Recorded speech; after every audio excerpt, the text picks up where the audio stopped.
ભૂલથી પણ રાત્રે ડુંગર ઉપર રહી જાય તો તેની સાથે શું થતું હશે? તો આવો જાણીએ આ ચોટીલાના ઇતિહાસ વિશે। હજારો વર્ષો પહેલાની આ વાત છે।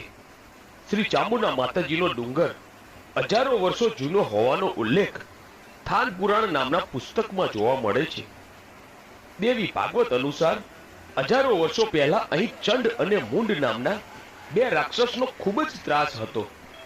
ત્યારે ઋષિ મુનિઓએ યજ્ઞ કરી આદ્ય શક્તિમાની પ્રાર્થના કરી। ત્યારે આદ્ય શક્તિમાના હવન કુંડમાંથી તેજ સ્વરૂપે મહાશક્તિ પ્રગટ થયા અને તેજ મહાશક્તિએ ચંડ અને મુંડ સાથે યુદ્ધ કર્યું। મહાશક્તિએ ચંડ અને મુંડનો સંહાર કર્યો। ચંડનો સંહાર કરી માં ચંડી કહેવાયા અને મુંડનો સંહાર કરી ચામુંડા કહેવાયા। આ મહાશક્તિનું નામ ચંડી ચામુંડા પડ્યું।